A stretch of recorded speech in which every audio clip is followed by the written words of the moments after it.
¿Qué tal amigos? Bienvenidos una vez más a Café Coloquio. Con ustedes, Mauricio Aguirre y Raúl Cortés.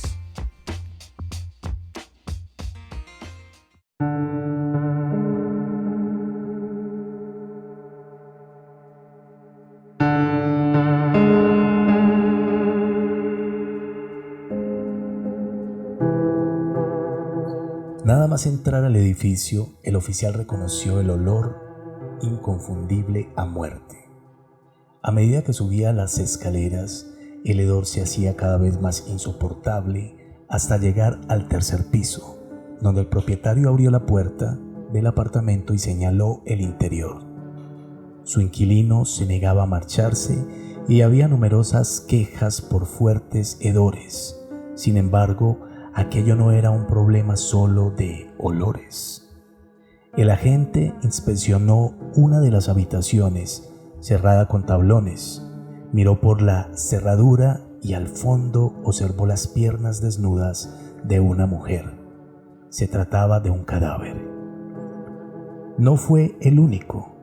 Hasta 7 cuerpos hallaron los investigadores, algunos de ellos ocultos en el techo y otros enterrados en el sótano. Acababan de encontrar la guarida de un desconocido asesino en serie al que apodaban Marty. ¿Qué tal amigos? Bienvenidos una vez más a Café Coloquio. Empezamos nuevamente continuamos con Crónica Roja. ¿Qué tal Raúl? ¿Cómo te va? ¿Qué tal Mauricio y oyentes? Yo hago extensivo el saludo que hacías Mauro a todos nuestros suscriptores, a todos nuestros oyentes, a todos nuestros amigos, a todos nuestros familiares y todas aquellas personas que apoyan este canal, Mauro.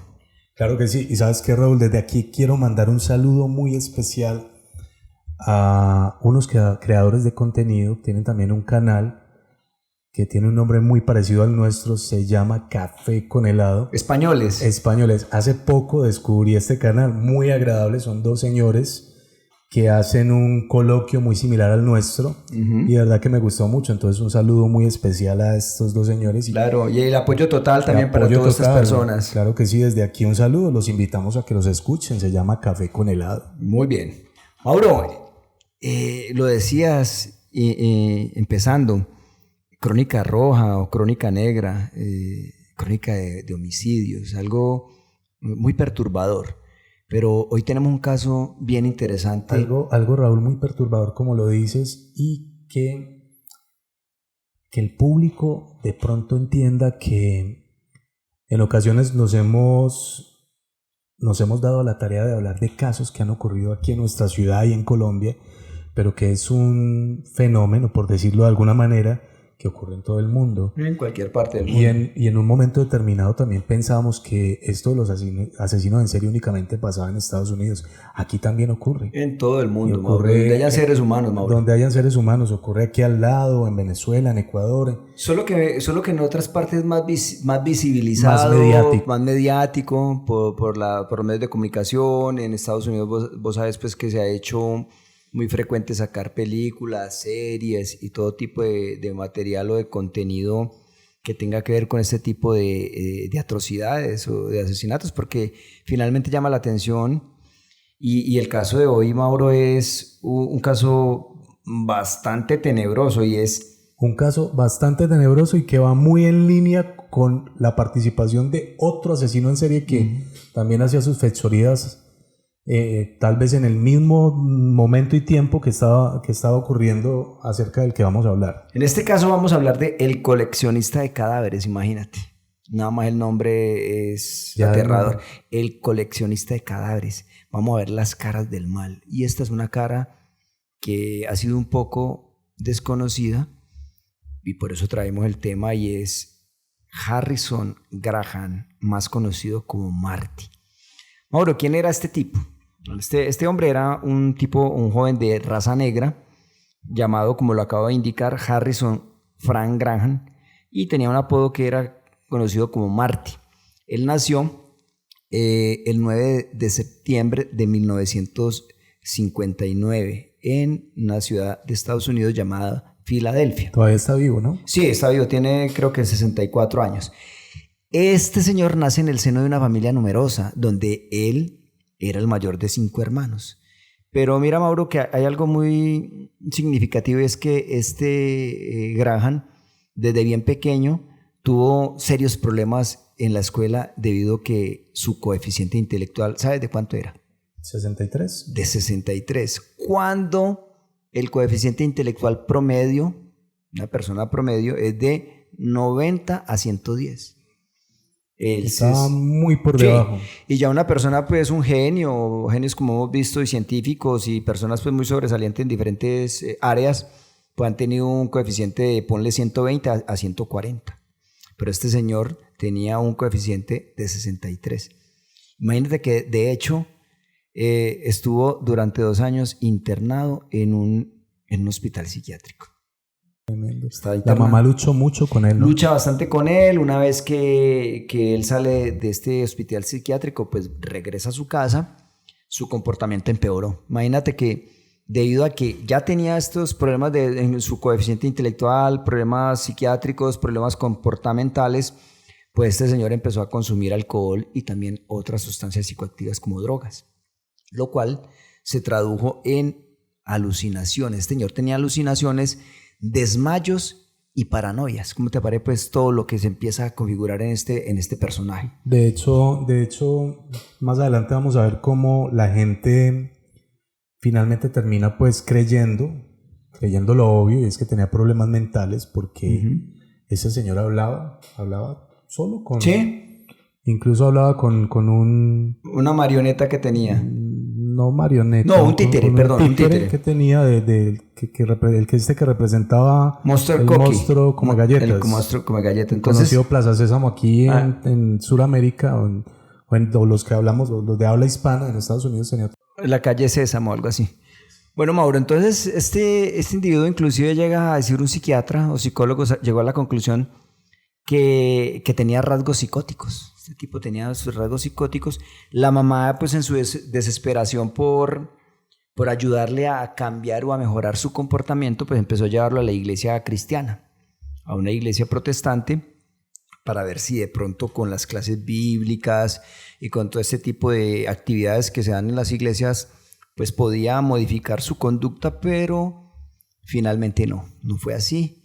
Imagínate que ya para el año de 1979, este señor, pese a la discapacidad que tenía intelectual y a los problemas mentales y psiquiátricos, pues que ya están bien evidenciados, este señor Marty o Harrison Frank Graham abandona el hogar materno, el hogar familiar. Abandona la escuela, abandona todo esto y se va a vivir, se instala al norte de la ciudad. Estamos hablando de la ciudad de Filadelfia, ¿no es cierto? Entonces se va a vivir es Filadelfia. Se va a vivir al norte de esta ciudad a un apartamento. Él alquila un apartamento con un dinero que le daban de un subsidio de desempleo, ¿no es cierto? Entonces... Era una pequeña cifra que daba el Estado, sí, para esas personas que están desempleadas. Ajá. Entonces se va a vivir a ese apartamento, Mauro, y a trabajar en construcción. En ese tiempo trabajaba como obrero en construcción, aunque al tiempo él empieza a frecuentar el mundo de la prostitución y a inclusive codearse con proxenetas, con adictos, con una serie de personajes pues muy, muy oscuros. Y 4 años después, este joven alquiló un apartamento donde empezó a traficar con drogas. O sea, mejor dicho, su casa se convirtió en un narcoapartamento al que acudían amigos, conocidos, meretrices, adictos a las drogas y todo aquel que buscaba algún tipo de droga o metilfenidato, que era un fármaco, un estimulante utilizado para tratar el TDAH, que es hiperactividad también, y que es una medicina o una droga que necesita receta. Entonces, pese a su negocio ilegal, este señor tenía una fama de buena persona. ¿Sí? Él tiene un paso bien tremendo, por decirlo de alguna manera, Cuando hablaba acerca de este mundo de la prostitución y de las drogas, imagínate que este tipo termina trabajando con un proxeneta, Raúl. Y bueno, es que este tipo era un tipo grande, era un hombre que medía 1,85. un poco más de 1,80. Como 100 kilos de peso, sí. Un hombre robusto, grande. Me imagino un tipo fuerte, y pues ya sabemos que las personas afrodescendientes son personas que tienen una constitución a veces fuerte, fornida, musculosa, unos cuerpos muy bien dotados por la naturaleza, ¿cierto? Y termina ese señor trabajando con un proxeneta y siendo el amante también de este proxeneta. O sea, de un hombre. De un hombre, sí. Creo que él también se percibe como bisexual. Se percibe como bisexual, y aquí es donde empieza este caminar por este mundo delictivo de drogas, de prostitución, de lo que llaman el mundo bajo, ¿cierto? Mauro, pero aún así él tenía una cara de buena persona. Él era el tipo que hacía los mandados allá a los vecinos, el mandadero, el que iba y hacía la vuelta, el que llevaba una cosa, la otra, o sea, una compra, y así le daban pues uno que otro dólar. Incluso hacía arreglos también en los también reparaciones y las casas de los vecinos. Pero se mostraba como buena gente, jugaba con los niños. Sí, era un hombre que no mostraba ningún signo de ser una persona mala. Bueno, Mauro, pero ahí entra lo que tú adelantabas. Tenía un títere del monstruo come galletas, o sea, el Cookie Monster o el monstruo come galletas. Estaba muy aferrado a ese títere. Y hacía la voz igualita al monstruo. Y entonces entretenía a los niños y era un buen chico. Dicen que era un buen chico. Sí, que era un buen tipo. El tipo no despertaba ninguna sospecha. No mataba una mosca. Pero, Mauro, vayamos a algo. ¿Cuál era la otra cara de este individuo? Pero tras esa apariencia que podemos hablar nosotros aquí en Latinoamérica, que decimos de mosquita muerta o de que no quiebra un plato, ¿sí o no? Es un término pues que utilizamos muy coloquial. Detrás de esa apariencia se escondía un asesino en potencia, Mauro. Marty tuvo a todo el mundo, al vecindario, a sus vecinos y a la gente, los tuvo engañados, sobre todo cuando mostraba esa faceta cómica que miramos ahora haciendo cosas graciosas con su marioneta del monstruo de las galletas, cuando imitaba a la perfección a este monstruo, cuando entretenía a los niños. Dime, Mauro, ¿quién podía imaginar que en su domicilio escondía a mujeres muertas? ¿Quién se le pasaba por la cabeza? Es que, Raúl, no nos damos cuenta con quién andamos y con quién hablamos y con quién tenemos al lado. Y de pronto, me voy a desviar un momentico, me lleva nuevamente... Me lleva al camino rápidamente, después de que te cuente esto. Cuando tuve mi primer empleo en la ciudad de Medellín, Medellín se conoce por ser una ciudad que era de pronto la capital de la industria de la moda. Ajá, de textil. De los textiles. Ajá. Y bueno, yo tuve la oportunidad de trabajar en una compañía, fue uno de mis primeros empleos, donde cortaban la tela y confeccionaban. Y allí conocí a un muchacho. Se volvió muy buen amigo mío durante el tiempo que trabajé en esta empresa, que me contaba unas historias tremendas de unas épocas muy duras en la ciudad de Medellín. Te estoy hablando de los 80 y 90, con lo duro del narcotráfico y de la figura de Pablo Escobar. Ese muchacho me dice que en el barrio donde él vivía se generaban unas guerras muy tremendas entre lo que llaman aquí combos o bandas. Sí. Bandas que, por cierto, tienen fronteras invisibles porque una cuadra, otra cuadra mandan los unos y los otros. Había un personaje, me cuenta mi amigo, al que le llamaban Flechas. Y le llamaban Flechas porque el tipo se peinaba con un gel que le endurecía pues el pelo, aquí llamamos gomina. Sí. Y le quedaba el pelo como chuzudo, ¿cierto? Levantado así como chuzudo, entonces le llamaban Flechas. Ese muchacho Flechas resulta que era lo que llaman el bobo del barrio, ¿cierto? Ajá. Entonces era el que mandaban vaya tal cosa, pero era una persona que claramente presentaba síntomas de que era especial. Problemas mentales, algún retraso mental o algo así. Resulta que Flechas era el que hacía los mandados, el que mantenía en la calle, lo que llaman pues normalmente el bobo del barrio del pueblo. Cuando termina habiendo un encuentro entre estas bandas para proceder a generar la paz entre ellos, resulta que Flechas era un informante que tenía plena facultad de sus 5 sentidos y empiezan a llamarlo comandante, no sé qué, o en fin. En todo caso, este muchacho hacía inteligencia y mostraba esa cara y resulta que no, que era un elemento importante que estaba generando inteligencia y llevando información. Las apariencias engañan. Las apariencias engañan, así como Martin tenía completamente engañada a toda la comunidad de su sector. Mauro, pero y en ese orden de viaje con la anécdota que nos cuentas, yo también me he preguntado al ver todos estos programas, al escuchar a nosotros investigar todas estas historias, ¿cuántas veces nos hemos cruzado de pronto con un psicópata y no nos hemos dado cuenta? ¿Quién puede tener en estos momentos un vecino psicópata y no sabe? Entonces sí es preocupante porque muchas veces nos cruzamos con personas que podemos llegar a compartir en cierto espacio y no sabemos quién es. El lo azaroso de la vida, ¿no? El azar. Y así pasaba con este señor Martín. Tenía engañada un poco de gente con su cara buena, pero resulta que era un psicópata. Mauro, vamos a 1986. En 1986 sale a relucir la otra cara de Marty. La ola de crímenes se inició a finales de ese año, de 1986, y fue algo que simplemente empezó a suceder, como él llegó a decirlo, no, simplemente se dio. Llegó a confesar eso este señor, simplemente sucedió, se dio. Tanto es así que durante el siguiente año, o sea en el 87, este señor mató a 7 mujeres, la mayoría prostitutas. Entonces miramos, Mauro, cómo era el modus operandi de este señor. Él era adicto a la droga, ¿no es cierto? Sí, totalmente. Bueno, entonces, ¿cuál era el modus operandi? Mira que este hombre, Raúl, primero que todo vivía en un entorno, un desastre. Este hombre vivía en un apartamento, se puede decir que era un acumulador. Compulsivo. Él vivía en la basura, en la completa suciedad.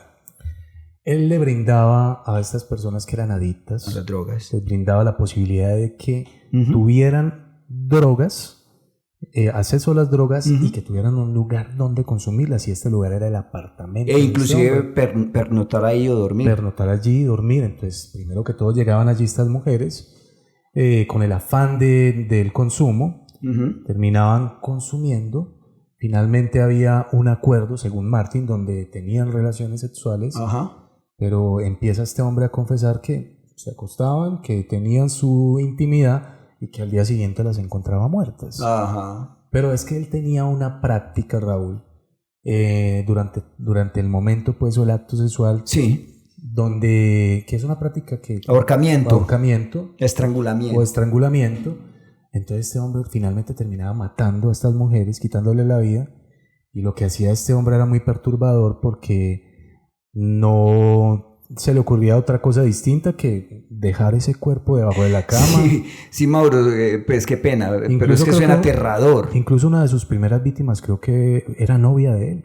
Sí, Mauro, pero es que lo que acabas de decir es muy perturbador, y es que él no se deshacía de los cadáveres como lo hacen los otros, que cortaban, que los mutilaban o los enterraban. No, este señor lo que hacía era que los iba guardando en el apartamento. De hecho, por eso fue llamado el coleccionista de cadáveres. Él no los ocultaba, él solamente, mira lo que hacía.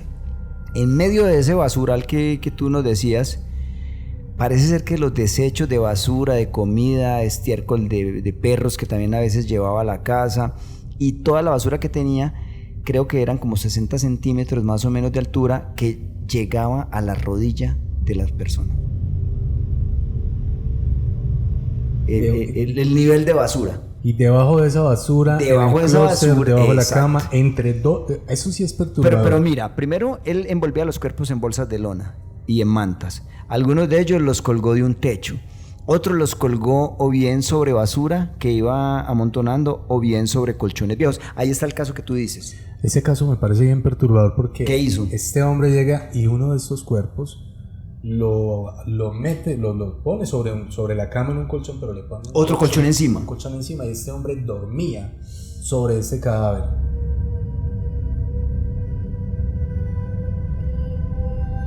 Mauro, ¿te imaginas ese cadáver descomponiéndose? Pues imagínate que uno de estos cadáveres se momificó. ¿Sería el que estaba bajo el colchón? No estoy seguro, pero sí hubo uno que se momificó y otros sí empezaron a descomponerse debido al calor y la humedad, y aquí es donde descubren a Martin. Bueno, pero ahí hay un relato muy perturbador, y es que uno de esos cuerpos, estamos hablando que encontraron 7 cuerpos en el apartamento. Uno de esos cuerpos estaba entre 2 colchones y él dormía encima. muy claro y muy perturbador. Pero otro lo puso como en una especie de techo de la ventana, él vivía en un tercer piso, la ventana tenía como un saliente, un techo, ahí envolvió un cadáver y lo amarró en ese techo. Resulta que con la lluvia, el sol y todo esto empezó a descomponerse ese cadáver y los gusanos que salían del cuerpo subían por la ventana hasta subían por la pared hasta la ventana. ¿Y qué hacían las aves? Picotear ese cadáver hasta que ese cadáver quedó ¿en qué? Y hubo algo muy tremendo también. Tú sabes que él tuvo una novia que se dio cuenta de ese hallazgo. Él le confiesa que había asesinado a una mujer y la tenía ahí. Y que la tenía en el techo. Tenaz. Y ella no le creía hasta que se asoma y al asomarse ve este cuerpo allí, este cadáver, probablemente ya en descomposición. Pero esa mujer era otra posible víctima. Claro, entonces esa mujer fue muy inteligente porque guardó semblante, y fría, guardó la compostura y le dijo que si no se deshacía de ese cadáver, ella entonces lo iba a dejar. Se iba del apartamento. Se iba del apartamento. Lo amenaza. Lo amenaza de esa manera, como si fuera algo muy normal. Sí. El tipo le dice que listo y ella aprovecha y huye de este hombre. Pero ahí viene otro relato muy, muy duro. Lo acusa con la policía. Va la policía, pone el denuncio, lo acusa. Mira que, para ser completamente justos, la policía sí se acerca al apartamento de este hombre. Creo que un policía dicen que se acerca al apartamento de este hombre. Pero al estar el apartamento solo, porque al parecer Marty no estaba en ese momento, pues no estaba ese tipo, entonces no hicieron ningún tipo de investigación. Olvidó el caso. La cosa se queda así. Y hay algo bien tremendo para tener en cuenta acá, y es que esta mujer era trabajadora sexual. Es que la mayoría de víctimas, Mauro, eran trabajadoras sexuales, prostitutas. Y pues al parecer lo que pasa es que la policía no le presta mucha atención a este asunto. Incluso hubo denuncias de otras mujeres que fueron violentadas por Martin, pero todas eran prostitutas. Y póngale otro agravante ahí, lastimosamente para la época, eran mujeres de raza negra. Eran mujeres de raza Todavía negra. había mucho racismo. Entonces está el estigma de que se ejerce la prostitución, entonces son mujeres muy desfavorecidas y que no tienen de pronto la protección y el interés que debería tener en aquella época las autoridades para con la integridad de estas mujeres. Claro. Y adicional a esto, el tema del racismo. Claro. Bueno, Mauro, pero para que sigamos avanzando, llega el mes de agosto de 1987 y ante los insoportables olores que emanaba el departamento de este señor, Dios mío, su propietario decidió llamar a la policía. Este hombre tenía 7 cuerpos en descomposición en el apartamento. ¿Cómo era posible vivir allí, por Dios? La gente empezó a quejar, Mauro. Entonces, el dueño llama pues a la policía minutos antes de que llegara la primera patrulla. Marty, o sea, Harrison Graham, precintó, o mejor dicho, le puso o clavó unos tablones en la puerta de una de las habitaciones. Y le dijo al dueño que él se iba unas horas, pero que iba a recoger algo y que él volvía con la promesa de regresar por sus cosas. Eso, que él volvía por las cosas, exacto. Pero lo que estaba haciendo era que ganar tiempo para huir. El tipo se vuela. Cuando la policía entra a la casa, se encontró el horror y una colección espeluznante de mujeres asesinadas. Muchas de ellas ya irreconocibles por su grave estado de descomposición. Ahí se da con lo que tú decías iniciando el podcast. Un policía mira por la cerradura y ve un cuerpo en una cama. Resulta que las habitaciones, el techo y el sótano estaban repletos de restos esqueléticos y cadavéricos. Hallaron cuerpos enteros y también partes de algunos, como cráneos, pelvis, manos, pies y piernas. Por ese motivo, resultaba difícil determinar la causa de la muerte y también identificarlas. Entonces, mira que una de las piezas claves de la investigación se encontró durante el registro de la propiedad. Allí, un equipo que llegó pues, de la policía científica, ya especializados en investigar este tipo de hechos y de crímenes, empezó a revisar los escombros, la basura que hablábamos que tenía casi 60 centímetros de altura del piso. Entonces empiezan a revisar esos escombros y la basura que llegaban hasta la rodilla. Imagínate cómo había basura ahí acumulada. Las condiciones de vida de este hombre. Imagínate.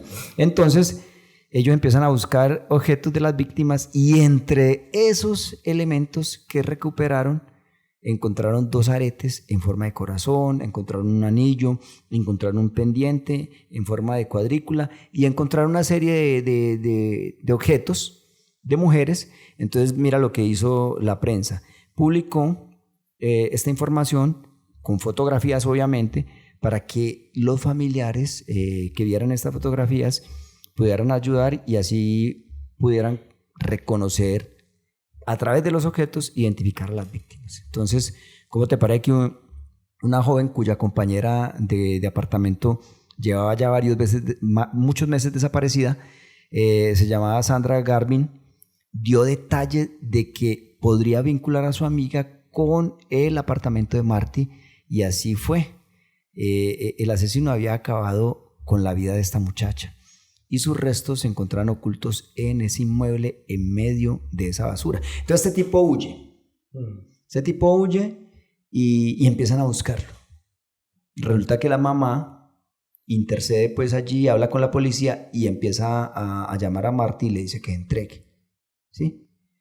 En ese momento los investigadores hicieron pues un perfil de este presunto asesino, ya teniendo como muchos datos de este asesino en serie, que previamente había dejado él ciertos dibujos garabateados en la cocina. Imagínate, dibujos de mujeres desnudas con sangre alrededor, y en unos cuadernos tenía escritos también una cantidad de insultos y vejaciones hacia las mujeres, unos dibujos dibujos con cuerpos desmembrados de mujeres, pero sobre todo de mujeres, ¿no? Incluso con mutilaciones también de cuerpos de hombres. Exacto, el cuerpo, el órgano masculino mutilado, tenía esa serie de dibujos.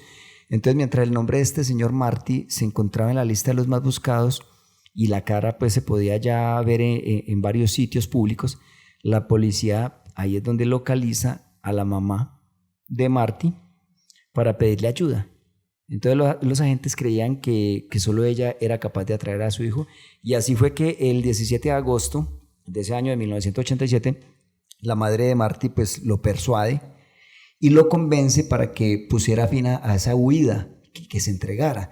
El joven Marty fue arrestado imagínate que estaba a 10 manzanas, o como llamamos acá en Colombia, cuadras, de la denominada Casa de los Horrores, o sea, del apartamento de él. Estaba solo a 10 cuadras escondido.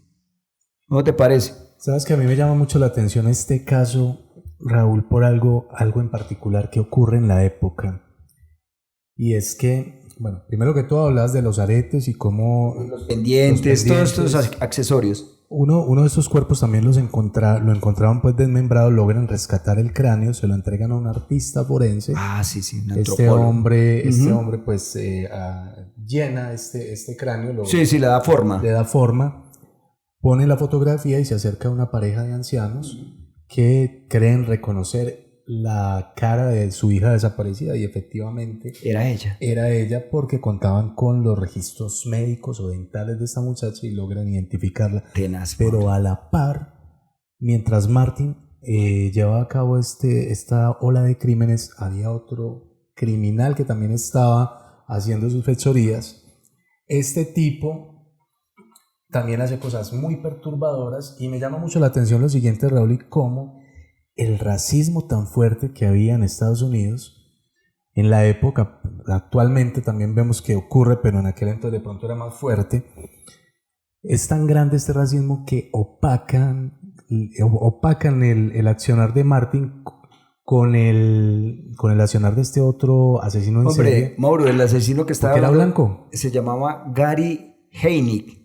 Gary Heinick fue conocido como el sembrador de bebés. Imagínate, fue conocido así. Él raptaba, torturaba y usaba como objetos sexuales a mujeres, pero no mató tantas, solamente 4, sino que era un tipo blanco y la forma como las torturó y las mató era mucho más perturbador. Pero Mauro, siguiendo con la cronología, en marzo de 1988 se inició el juicio contra Harrison Graham por el asesinato de 7 mujeres. Desde el principio el acusado admitió su culpabilidad, aunque su abogado pidió una sentencia indulgente porque, según decía él, este señor tenía una discapacidad intelectual y que el consumo de estupefacientes o sustancias psicoactivas y su incapacidad de distinguir entre el bien y el mal, pues lo llevaron a que cometiera esto y era de alguna manera como atenuar lo que había hecho. Pero resulta que la fiscalía no estaba de acuerdo, de ahí que se pidiese la pena de muerte, se pidió la pena de muerte. Eso fue en marzo de 1988, pero para el 28 de abril, este señor Martí, este asesino en serie, fue sentenciado, ¿cómo te parece, Mauro? A 6 cadenas a muerte y una cadena, 6 cadenas a muerte y una cadena perpetua por 7 cargos de asesinato en primer grado. Resulta que este señor Martí permaneció pasivo y tranquilo durante la mayor parte de del caso, pues, o del juicio, pero tras escuchar el veredicto, él le susurró a su abogado: me suicidaré, nunca me matarán. ¿Cómo te parece? Dijo eso. Entonces, ¿qué llegó a decir este señor? Que este señor tenía 3 personalidades. Póngale cuidado, pues. Que uno era Junior, que era el primero era Harrison, que era un tipo que iba a la iglesia, devoto, creyente, buena gente, de buen humor, todo eso, ¿no? El otro era Junior, que era un menor de edad que dormía en las noches aferrado a la marioneta del monstruo come galletas y no le hacía daño a nadie, al títere este. Y la marioneta, el títere, perdón. Y el otro era Fran, que era un asesino depravado sexual. Y entonces esto fue lo que dijo el tipo, que tenía esas 3 personalidades, pero ¿sabes qué, hombre? No le creyeron mucho ese cuento. Y finalmente es sentenciado, te voy a decir a qué fue sentenciado a cadena perpetua. Este hombre claramente perturbado, incluso en una de sus confesiones dice que tuvo relaciones con los cadáveres. Y una de las peticiones que hace este hombre, porque él se entrega, sí. No lo capturan, sino que se entrega. Una de las peticiones que hace este hombre es que por favor no le quiten el títere. Que tiene una relación muy estrecha. La marioneta, el títere, perdón, de sale con la marioneta. Con el títere del monstruo come galletas. Bien particular la petición que hace este hombre, porque dice que por favor no le vayan a quitar ese títere. Pero de verdad que un caso muy perturbador, muy tremendo, el que ocurrió en Estados Unidos a manos de este señor Harry. Y que bueno, traemos hoy acá al podcast Café Coloquio. Bueno, Mauro, mira, entonces este señor le niegan que se lleve el títere, la marioneta, el títere del monstruo come galletas, le niegan eso y lo sentencian a cadena perpetua. Pero, ¿cómo te parece que este señor empieza, finalmente termina en una prisión de mediana seguridad en Pensilvania, ahí en esa misma ciudad?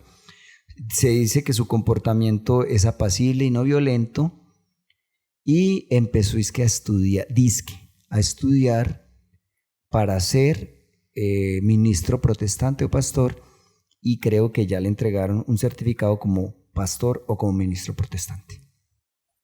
Hágame el favor, como dicen varios amigos. Conclusiones finales, Mauro, para que cerremos ya este capítulo.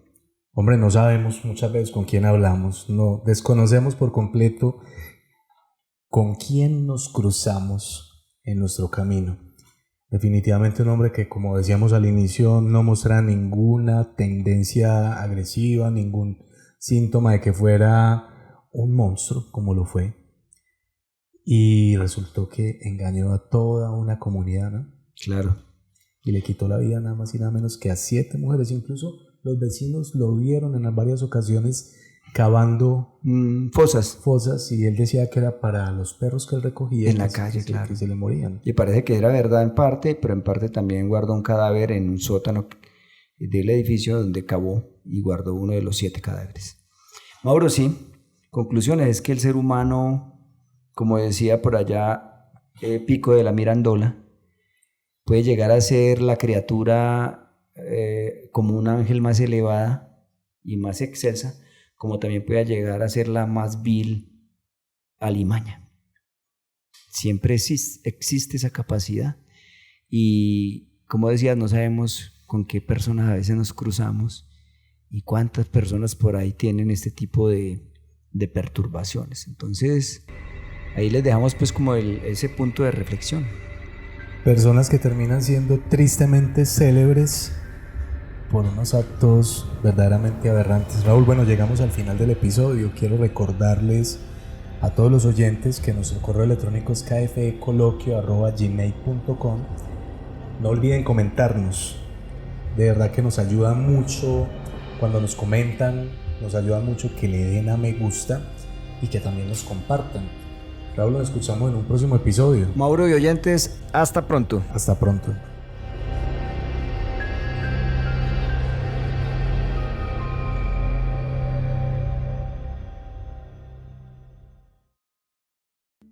Acabas de escuchar Café Coloquio Podcast. No olvides suscribirte en nuestras redes sociales. Nos puedes encontrar en Facebook como KFE Coloquio Podcast y en Instagram igualmente como KFE Coloquio Podcast. No olvides buscarnos también en YouTube y recuerda que estamos en las principales plataformas de streaming. Hasta un próximo episodio.